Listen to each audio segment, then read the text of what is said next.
this afternoon. Thank you so much, everyone, for being able to make it today to our roundtable for aspiring women speakers. Most of you, I think, know me already, but for those of you who don't, my name's Abby and I work with Barry, who is the founder of the Aspiring Women Speakers Group, which is just one of the communities that is run by RecWorks. We are a tech recruitment company with a massive difference, because as a company, we believe that recruitment can actually be a force for good in the industry beyond just placing people in jobs. We have a massive focus on learning, mentoring and personal development. So from our perspective, if people want to learn and others want to teach or share knowledge, we're more than happy to connect you through our communities and events. We see this as giving back to those we've worked with in the past, but also paying it forward to those we hope to work with in the future. We have run over 700 events so far for engineers, developers, students, graduates, CTOs, aspiring speakers, all sorts of different people. We have run a number of different kind of events. So we've run conferences, lightning talks, hackathons, all sorts. We have made our 4,000th introduction through our Meet a Mentor program. That was earlier this year in January. We made our 4,000th introduction, so we're really excited about that as well. As I've said, we love opportunities for people to connect, and this event is part of that. If you would like to know more about any of our communities, do get in touch with myself or Helen, Lewis or Barry, and we'll be able to take it from there. Today's roundtable is entitled Side Hustles, What is the Cost? And obviously we've just been talking about, oh, well, I've got this happening and that happening and that happening. So if I do that as well. So actually that's my opening question, I guess, is has anybody got a story about when it's worked or not worked, taking on a side hustle? I can start that one. I have a couple of side hustles at the moment, which are, I think, working, but then I'm struggling to kind of not say define working.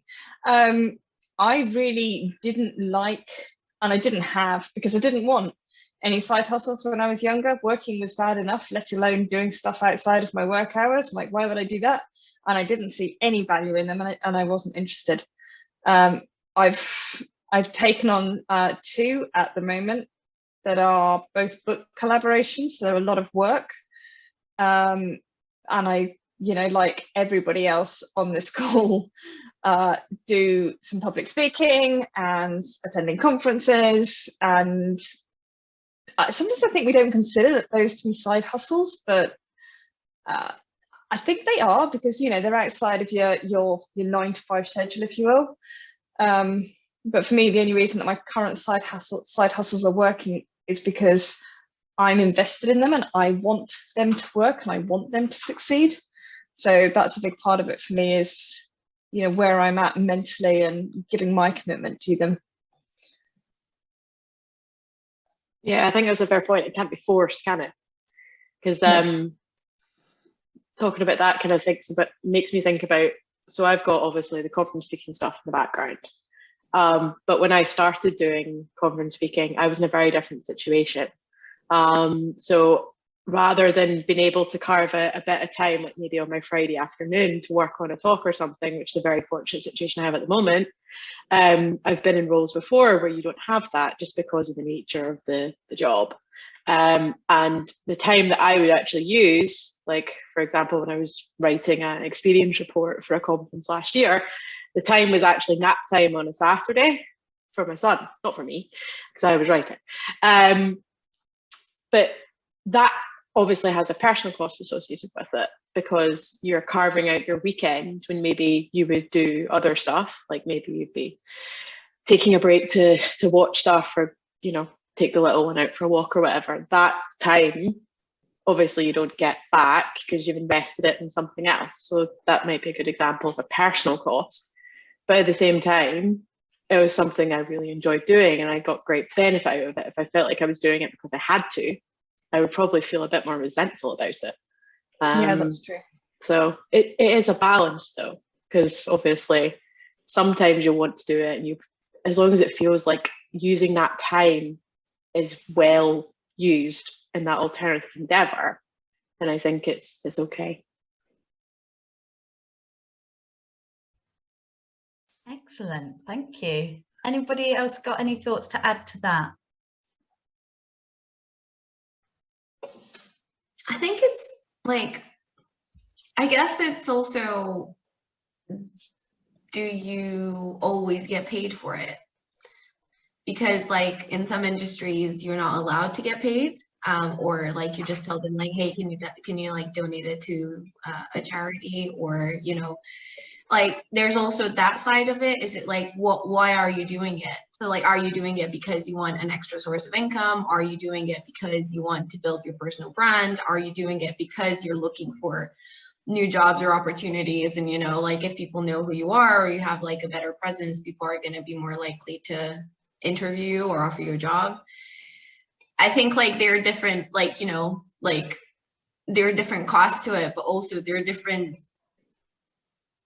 rewards that you want from it. I guess it's not always about making money, but it's also kind of being honest to yourself and being like, yes, you are using this time when you could be relaxing or doing something else. You could be relaxing or doing something else to actually do something that you're not getting paid for, but that could have a benefit or a reward in different ways. And I think like there's also the side of like, does this align to my values? I actually had the students from the universities in Canada were so sweet, because like they were looking for someone to do this workshop for one of their diversity conferences in tech. And we started talking, and like I approach it with the same professionalism as I would any engagement. It doesn't matter that it's for like university students. And at one point, I think they like realized that like, oh, like she's super serious about this. They asked me like, so what's your usual fee?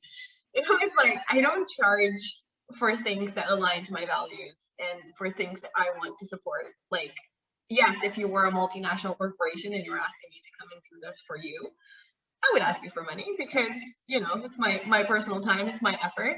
But if it's something that aligns to my values and it's something that I want to support and I want to dedicate my time because I want to give back, and I know that like I'm not asking for money or I'm not asking for compensation, I'm just doing it because I want to, again, you kind of need to be honest with yourself and be like, right, these kind of things I am prepared to do free of charge because they're things that mean a lot to me.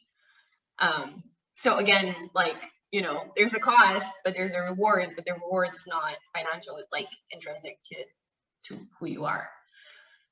So yeah, I think the cost is always obviously greater or smaller depending on what you're doing, but the reward or compensation, you kind of need to be honest with yourself and be like, am I doing this for money, or am I doing this for other reasons, like, you know, branding and, you know, personal coziness and feeling of warmness inside. I think we should all be paid for what we do, but the reality is that, you know, sometimes you need to acknowledge or accept the fact that money, when you are comfortable and you can do this, it might not be something that people are looking for.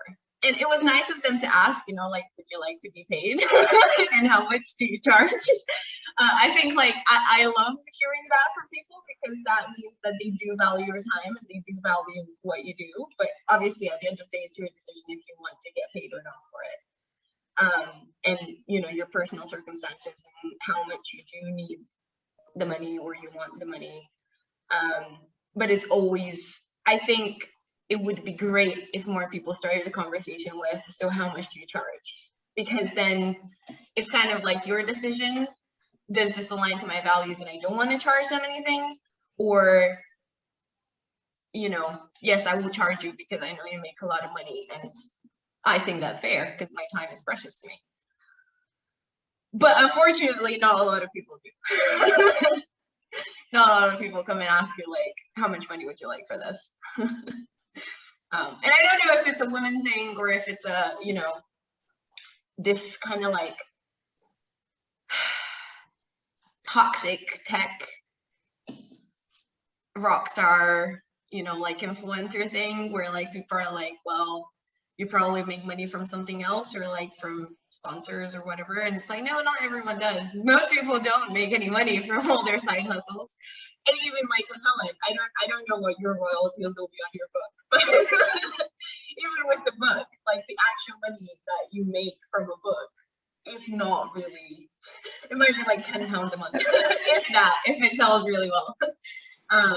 But like, again, it depends on the contract that you get, and most places won't give you like a contract, but they pay you like, you know, in advance. It happens for like super famous authors and stuff where they tell you like, we're gonna contract you for 5 books, we're gonna pay you $1 million because we know they're gonna sell. But like for tech books or like textbooks or things like that, the reality is you probably would make more money if you had a website, made a short 70-page book and put it up for like $5 and it was really good. Like that is probably like a better way of making money from writing books than actually going with a publisher and doing a proper, you know, like book. And I used to do publishing, Alex. that's why you know, but but the reality is that you would probably make more money having a Patreon or having like, you know, your own site, like a downloadable link, and you ask for $5. And if it's really good, like how to make money from a side hustle, being a woman in tech, I can guarantee you'd make more money out of downloads from that than actually publishing a book with like Elsevier or O'Reilly or whatever. So yeah, that's my rant over. I think so. I mean, books, you've really got to think, for me, you've got to think about the why, and you touched on that a lot in what you just said there, Alex. You've got to think about why you're doing something. Because if you're going to spend your leisure time on it, then if you don't have a solid why, you're not going to do it, and you're going to end up building a bunch of resentment. Some are better at making money than others. Yeah, you're absolutely right about books. In some cases, not all. A lot of tech books are on LeanPub now, so you get more of the royalties, which is great. But you know, all valid points in terms of Patreon and all the rest of it. But I think the why, I was thinking about this before this call. Why would you do a side hustle? And for me, it came down to 3 things: networking, so meeting people. Side hustles are amazing for that and building your network. Related to that is raising your profile, which again, Alex, you just touched on, branding effectively. And the third one for me that I love is learning. I love learning, and you can learn on a side hustle. So yeah, I think you really need to nail your why, because going into a side hustle with financial motivation is hard. I expect. I've never done it, but I expect it's hard, really hard. And I guess it depends if you want your side hustle to become your actual job. So maybe like coaching, for example, like I know a lot of people who were side job coaching. So like they did their certificate, they started coaching people, and then they decided, you know what, I want to start my own consultancy and I'm going to do this full time. But that was over the course of a couple years. Like it didn't just happen. And I guess it was kind of like working full time and having that as a high side hustle, you were able to like get to network and know more people. And then when you finished, those people kind of became your customers, or like some of those people, and then they recommended you. So like it kind of worked both ways. But yeah, I don't really know many people who like make money out of their side hustle without the goal of making it their full-time, you know, like job. I guess also, like, I guess, you know, the making money part comes later. When you're at the beginning stage, it's more about what are the opportunities coming my way? And you don't know the benefits right now, but you'll see them. And confidence is one, like, besides others. So, yeah. So I think, yeah, I mean, that balance is important, but at the same time, when you're depend on where you are, the stage, it's that sort of thing where I am like right now. Yeah, that's fair, because I guess you're going to hit setbacks, you're going to have problems and challenges that come along the way. So it's a very fair point, because if you're not at the and making money from it stage, you've got to have something else to drive you. Otherwise, when you get stuck, what are you going to do? You're just going to go, no, this isn't worth it, and just abandon ship. So I think that's a very fair point that you raised there. Yeah. Yeah, I think you're right. It's definitely, there's a lot about where's my value lying? Is it worth pursuing?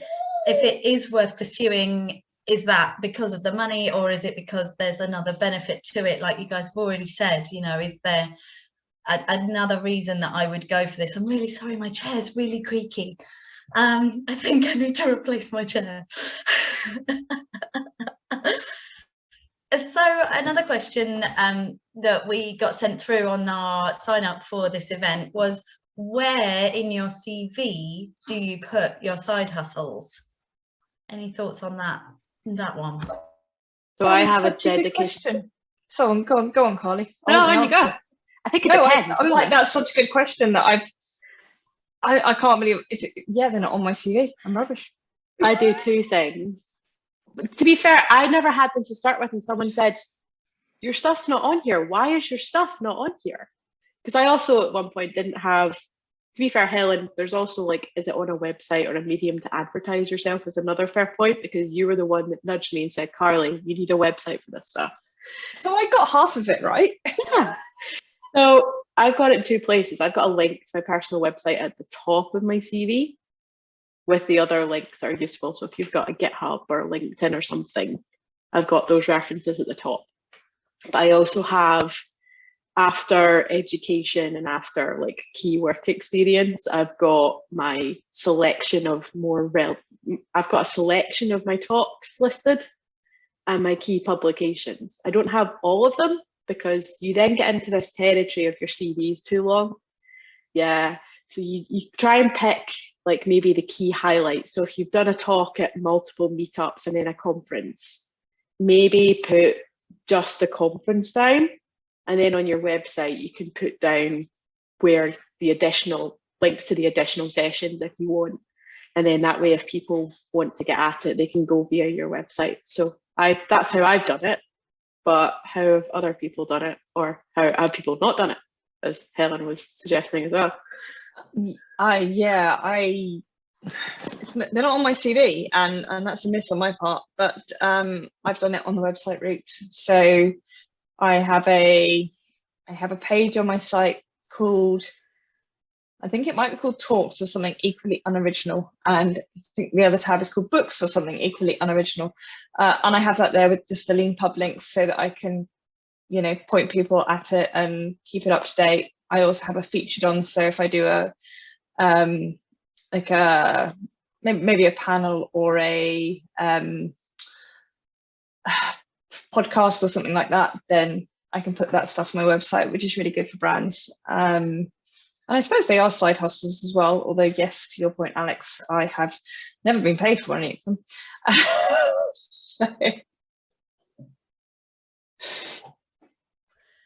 I think though, sometimes if you get the right event or the right thing, you don't, like you've already said as well, you don't feel like you need to be paid for that thing, because you're getting paid in a different way other than monetary value, aren't you? Which obviously can make a massive difference to the people that you're speaking to, but also to yourself as well. You can go, oh wow, I've just done this amazing thing. How did I let me look back and see how I got to this point, and how can I, okay, what can I do next then? What's my next thing? Yeah, there's definitely some great opportunity there, isn't there, I think. So another question we got sent through, which I'd love to hear your thoughts on, is what is your advice for someone who's aspiring to, or is a first-time keynote speaker?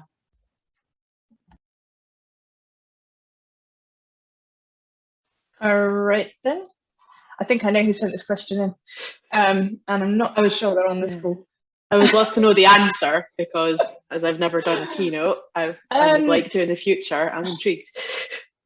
So I've never done a keynote, so I am hypothesizing here, but my My hypothesis when it comes to keynotes is they are not that different from conference talks. When I say not that different, for me, the difference is they have to have wide appeal because everybody's in a keynote. They have to have wide appeal. They have to be very relatable. They have to be incredibly well rehearsed and punchy. You can't, with a conference talk, there are some risks you can take. You know, you might say a joke and it might not land, and you'll get away with that in a conference talk, but you won't get away with it in a keynote. So you really have to know your audience, do your research, deliver an excellent conference talk with wide appeal that is authentic. I think for me, one of the biggest things is authenticity.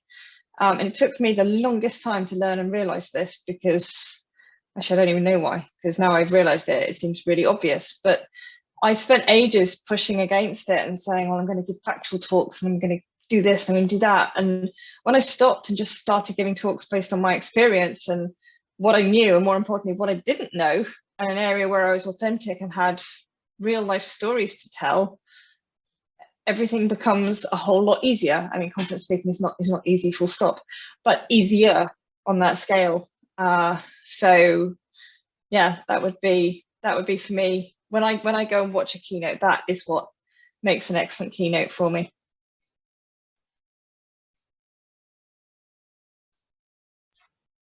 Anyone else got any further thoughts on keynote speaking and how to get there? Or Alex, go. I think it depends also on, is it virtual or is it in person? I think obviously in person it's more daunting for you as a speaker because everyone's going to be there. But equally, I feel like virtually, like Helen said, you need to make it even more punchy and even more like, I don't know, like engaging, because you're not able to like transmit that energy like you would in person. So I think like when you're starting out and doing your first one, I almost feel like it's a tie between wanting to do it virtually or in person, because like in person you'd get that energy and like you'd be able to like express yourself more. Virtually you have to like compensate for that somehow, but equally you won't be in front of like hundreds or thousands of people doing it. So I think like virtually you probably want to, maybe you want to focus a bit more on a TED Talk style where like you're not using your slides as much and you're using a story to like take people through. And like Helen also said, like it needs to be relatable to a wide like audience. So I think like maybe that's where the storytelling goes in a little bit better, because it makes it relatable. So I think like it's tough because obviously there will be people who are going to love it. People are going to be like, yeah, it's okay. People who are maybe going to be like, not really what I was expecting. But that comes with giving a keynote. Like not everyone will love all of it, but as long as you can make them love even a small part of it, I think that's like enough.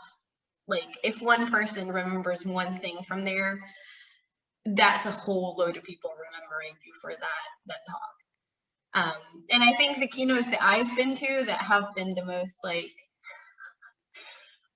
memorable are ones that actually talked about the person's experience and the what, you know, like what their struggle was and what they did and how they went over it. So yeah, I think relatable, probably like energy, but not much like content support, like slides or anything. And kind of adjusting if you're virtual or in person, and realizing that you're gonna have to have a different vibe depending on if it's in person or not. Yeah.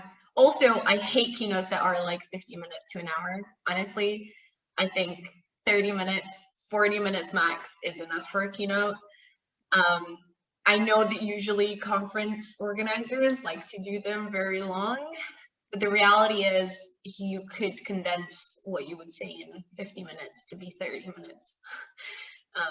So yeah, I think a keynote, yes, is important because like it brings everyone together and they're all on the same track, and it like should be super, super tied into the like overall conference kind of like arc of like what they're doing there, and get people excited for what's coming up. But I don't think you need an hour to get people excited. I think after 30 minutes, you kind of lost people. So yeah, and also, you know, like tell them in the beginning, take them through the story, tell them again at the end. I think that's valid for any talk, but especially for keynotes. You want to recap in case you lost people, they came in halfway through the talk or, you know, whatever. But yeah, that's my experience with them. Anybody else got any thoughts about that? I think I just agree. I'm thinking back now to all the keynotes that I really enjoyed, and it's always ones that have a relatable story and a story that's relatable to the audience that are there. So think carefully about maybe the conference theme or domain if you're going to be submitting a keynote, because you need to line up with that. Yeah, being authentic, I'd say, and having a unique, maybe not necessarily totally unique, but a personal story to tell. They're definitely one of the better ones I've seen. Yeah, I think you're all absolutely spot on there. I'm definitely remember things more if there's something that clicks with me or that I find relatable, or I sort of go, oh yeah, I've had that. You've got that kind of rapport with the speaker, and it automatically makes it easier, doesn't it? I'm sure you all know because you are part of the Aspiring Women Speakers group, but if you didn't know, we do RecWorks run workshops as well. So if you are nowhere near keynote speaking yet, you do have the opportunity to we have some workshops where you can build up your confidence in speaking to a group of people that you don't necessarily know, and from there you can do a short talk, and we do have lightning talks on a Friday as well, on a Friday lunchtime every other week. So there are lots of opportunities if you are, yeah, like I say, if you're nowhere near keynote speaking yet, but you think, oh, I want to get into speaking, how do I do that? Yeah, we at RecWorks do workshops, and you can get workshops other places as well, but you know, I like to plug our own stuff too. So yeah, if you want to know about that, do get in touch with me and I can let you know when they're happening and how to get involved. So I think we've kind of covered all the questions I've been sent in, but does anybody have any questions that you feel like you want answered that haven't been asked yet through the session thus far? Like, does anybody have? One question I have is like, what are the different side hustles? You know, when you said side hustle, my curiosity was it just conference meetups, or is, like you mentioned books, but is there anything else that one can engage in? Yeah, so I mean, books, conferences, like you say, but for me also paid video content's a big one as well. So doing courses on any of the publishers. O'Reilly's the one that's popped into my mind for no good reason other than I've been on their site this morning. YouTube, again, creating blogs. There are lots of other outlets out there. That's a terrible sentence. But any content really, I would say, can be turned into a side hustle if it's something you want to do. And going back to Alex's point of it's unlikely to be immediately or even long-term financially super rewarding unless it's going to turn into your full-time job in some form or other. But as a form of passive income, which of course isn't passive at all, it actually means just front-loading all the hard work. And any kind of content that you want to create and put out there for the tech community can be, I think, classed as a side hustle.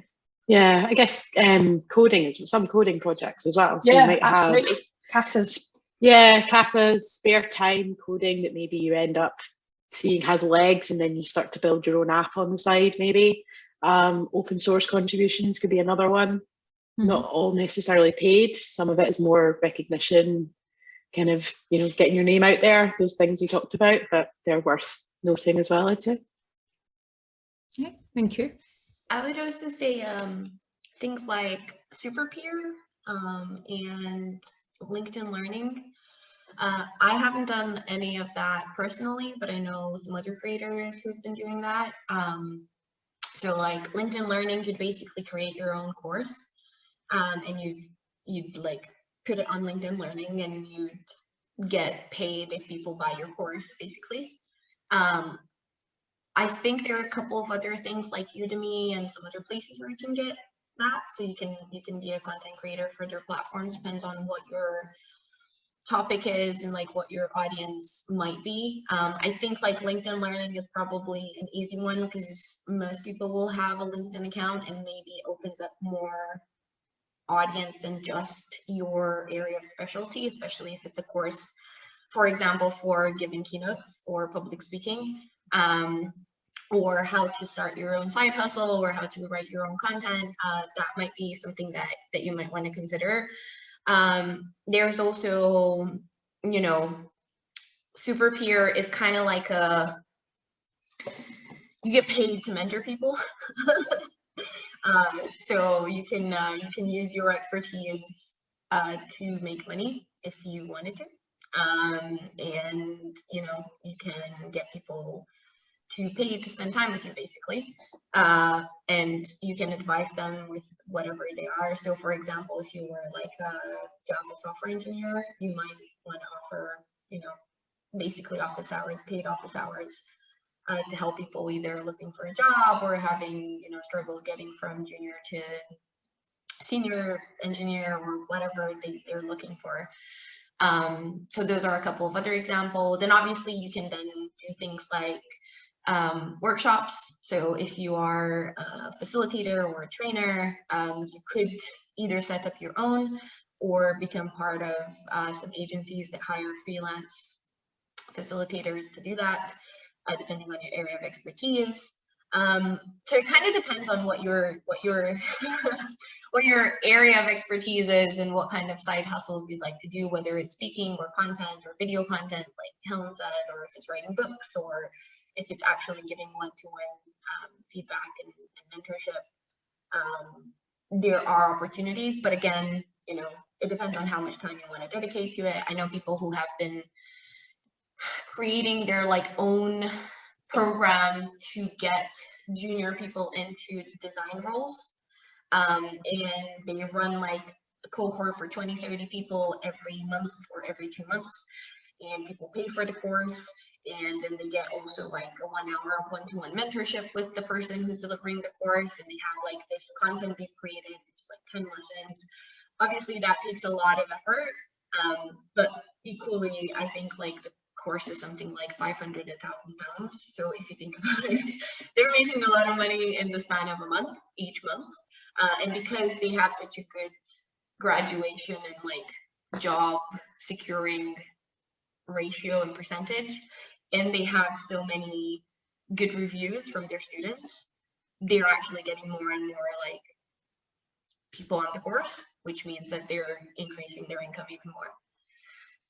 Obviously, I'm just going to say, if you are doing that, you might have to declare some of the the income and the tax that comes with it to your local law enforcement and like tax agency in the location you're in, which is another headache. I think in the UK you can make £10,000 from anything like renting a house or writing a book or whatever without declaring it to the tax office.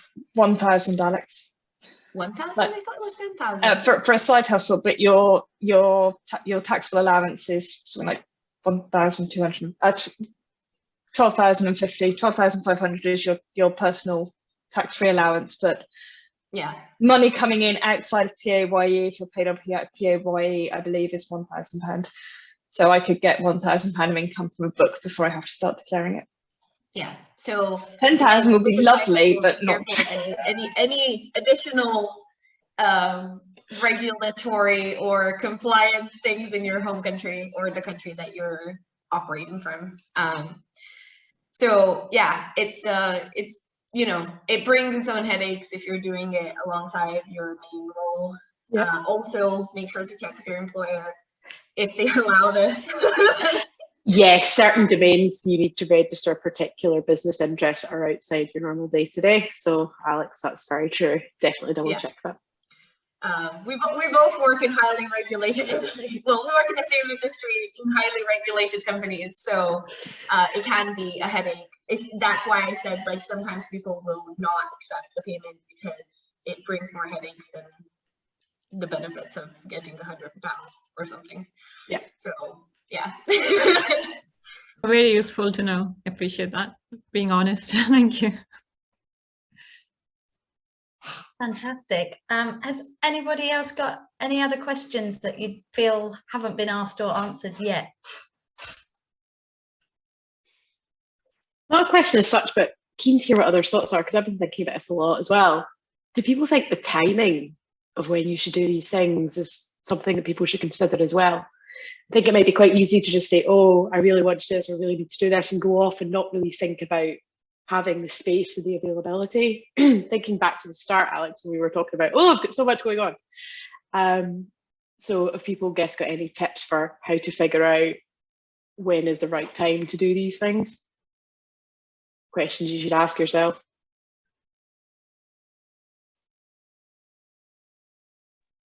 That's a tough one. I think it just sounds just silly and cliche to say something like, you'll know when the time's right. But honestly, I do feel like with a side hustle, it just goes back to understanding your why. If you know why you want to do it, you'll find the time. And if you don't have the time, but you know you want to do it, then you'll pick it up when you have the time. I mean, starting a side hustle when you've just started a new job, or just moved house, or just started a family, or any combination of the above, is probably going to end in a less than successful side hustle. However, that is not always the case. It's not always the case, especially if your side hustle is directly related to one of those, huge monumental changes in your life. Like, that in itself can be a massive driver, providing you mind sleeping a lot less.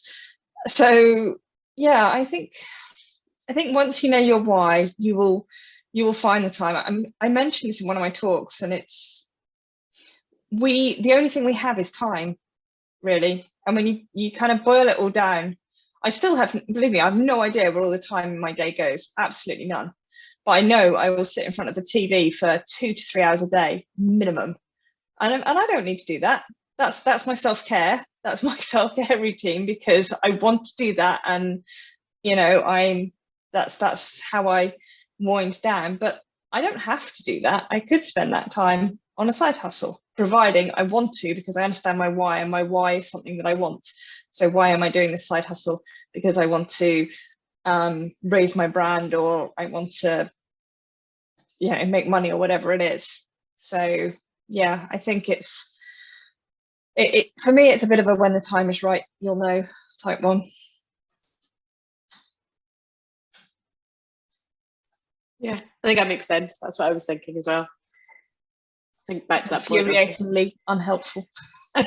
Yeah, but the reason I was thinking about it is because it resonates with my experience of, if you got that driver, you want to do something for you for whatever reason it is, you will find the time to do it. And then you think about what things are, less important that you're currently doing, and then try and optimize those out some way. So yeah, it's very fair. I also think, don't be afraid to change your mind. Like, if you decide, right, this is the time I want to dedicate to this, I want to do this, like, I'm committed.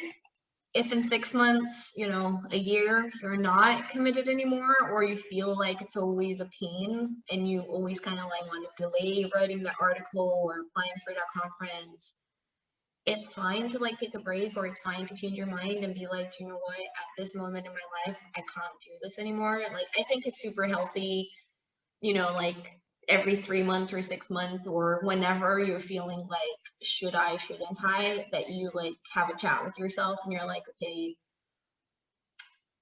will this make me have to give up some things? Will I willingly want to give up some of my time or dedicate my time to this? Like, I think like Helen said, you know, like you need to be passionate and committed to it, but equally, if you're not anymore, you know, put yourself out of your misery. Like, just stop doing it, because the joy of doing that is probably no longer there. So you're just trying to make it work, but it's not. Very, very good point, Alex. Yeah, there's no point flogging it, because it's pointless, because your why has gone. You won't succeed. Yeah, You're totally. far better off just going, yeah, it's not for me. I tried. It's not a failure, because you tried something and you learned something from that. You know, we all learn way more from failures than successes, right? So it's not a failure. It's just learning that we tried it, and actually, you know what, that wasn't for us. You know, what's some rubbish corporate saying about fail fast, fail often, or something like that. Yeah, it's that kind of thing. Yeah, definitely. And I think there's an element as well, isn't there? Like every now and again, I have to sort of sit and evaluate for myself. Okay, I want to do this. How do I fit all that in? Well, actually, I'm going to have to say no to something here for now, but that doesn't mean I can't pick it up later on, or that doesn't mean that actually I'll say yes to this for now, but I'm not sure where that's going to go. I'm not sure if it's going to really progress or not, so I'll see how it goes and I'll see what happens, and then yeah, like Alex and Helen have both said, you know, further down the line you can kind of look at things again and say, okay, so that's working, that's great, that I want to continue, that maybe I'll try something else for a bit and come back to that later, that can go on the back boiler, I can do this for a little bit and see what happens there. And then yeah, there's definitely no right or wrong way to decide what's good, what's going to work for you, what's not going to work. And yeah, definitely I think you're allowed to change your mind and decide that yeah, one thing works really well and so you're going to keep doing it, or one thing's not working, so you're going to drop that for now or drop it permanently, whatever. You know, there's a whole load of flexibility available to us now, isn't there, when we're evaluating things, just to be, and you know yourself better than anyone else knows you as well. I think that's a really important thing to remember, isn't it? Like, actually, I know when someone asks me to do something, I know if I start going, how am I going to fit that in?